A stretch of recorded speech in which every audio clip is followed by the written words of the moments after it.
नमस्कार दोस्तों, स्वागत है आपका।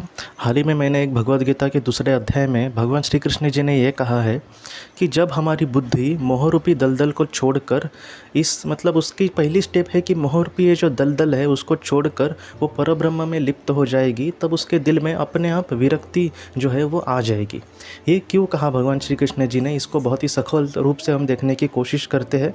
देखिए दोस्तों, हमारी जो आत्मा है उसे हमेशा पता होता है कि वो परमात्मा का एक स्वरूप है और उसे परमात्मा में विलीन होना है या फिर उसमें परमात्मा में आकर्षित होकर उस तरह से जाना है।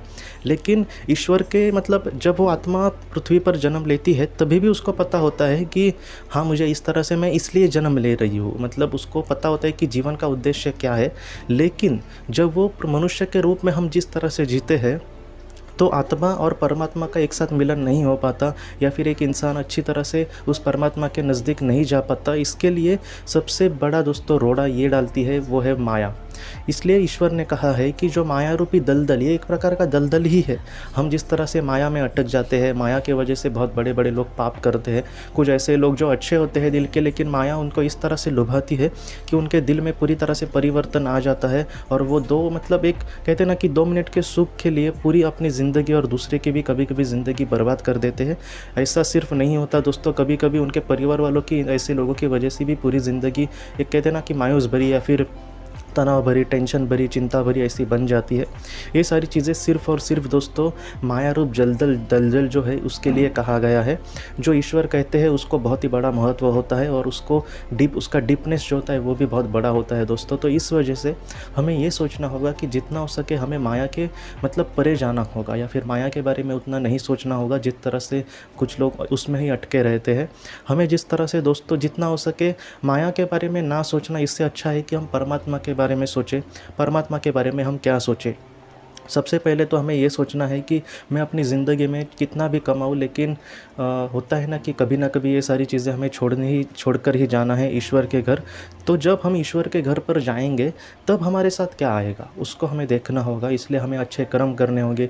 अच्छे कर्म मैं कोई बड़ी बड़ी बात नहीं कर रहा दोस्तों, इतना ही कहूँगा कि जितना हो सके हमारे परिवार वाले, हमारे दोस्त वगैरह, घर के बाहर जो हमारे जो पहचान के लोग हैं वो, और हमारे काम की वजह से हमारे संपर्क में आने वाले लोग, इनसे हमें जितना हो सके अच्छा से बात करने की पहली कोशिश करनी होगी।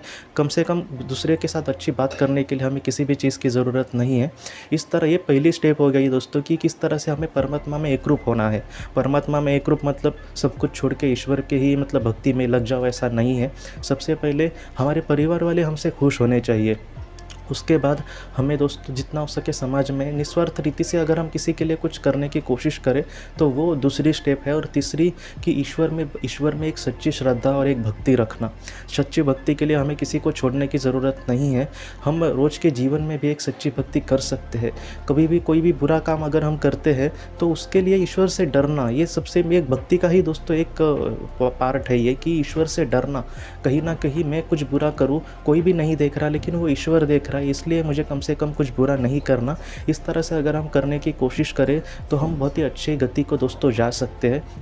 बहुत लोग ये भी कहेंगे कि आत्मा अपने जो निश्चित उसका जो सफ़र होता है उसमें चलती ही जाती है। लेकिन मैं जो अभी आपको जो गुण बता रहा हूँ दोस्तों, निस्वार्थ रीति या फिर अच्छा काम करना, निस्वार्थ रीति से आगे बढ़ना या फिर अपने कर्तव्य को हमेशा प्राथमिकता देना, इस तरह से जो हमारी गति है विकास की वो बहुत ही अच्छी बढ़ सकती है। इस वजह से मैं कह रहा हूँ दोस्तों कि कभी कोई प्रॉब्लम भी आई तो हम प्रार्थना करें ईश्वर को कि आप ही हमें चलाएं और अपने जीवन में दोस्तों आगे बढ़ाएं। इस तरह से ईश्वर भी हमें ज़रूर प्रार्थना करेंगे।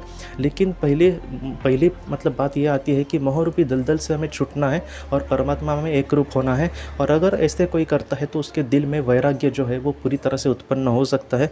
वैराग्य कोई ऐसी बड़ी कोई बात नहीं है दोस्तों। अगर कोई अपने ये मोहरूपी दलदल या फिर जिस तरह से माया में कोई अटका नहीं तो वो अपने आप वैराग्य ही उसको समझा जाएगा। अगर कोई जो बड़े बड़े संत है उन्होंने वैराग्य को धारण नहीं किया था, वैराग्य अपने आप उनमें आ गया था। क्यों? क्योंकि वो परमेश्वर में एकरूप हो गए थे।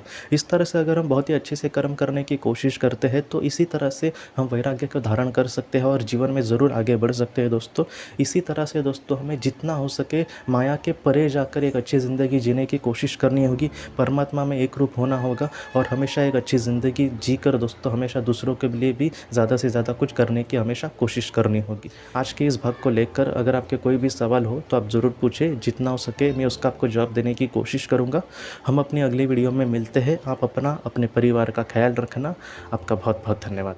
ज़िंदगी की रोशनी ये संस्था ऐसे लोगों के लिए काम करती है जिन्होंने किसी अपने को खोया है या फिर जो लोग अपनी ज़िंदगी में बहुत ही ज़्यादा दुखी है। जो लोग इस संस्था से जुड़ते हैं उनको तकरीबन 50 किताबें भेजी जाएगी उनके व्हाट्सएप पर या फिर ईमेल पर। ये किताबें आत्मलोक या फिर मौत के बाद हमारे साथ क्या होता है, इन सारी चीज़ों की आपको पूरी तरह से जानकारी देगी। और इसके साथ साथ आपको एक पास्ट लाइफ रिग्रेशन थेरेपी की ऑडियो भी भेजी जाएगी। इस ऑडियो की मदद से आप घर बैठे अपनी पास्ट लाइफ रिग्रेशन करने की कोशिश कर सकते हो। बहुत लोग पास्ट लाइफ रिग्रेशन थेरेपिस्ट के पास किसी कारण के वश नहीं जा सकते, तो ऐसे लोगों के लिए मदद के लिए ये ऑडियो तैयार की गई है। तो आप ज़रूर इस संस्था से जुड़े। इस संस्था से जुड़ने के लिए सामने जो व्हाट्सएप का नंबर दिया है, आप कृपया उस पर संपर्क करें। आपका बहुत बहुत शुक्रिया।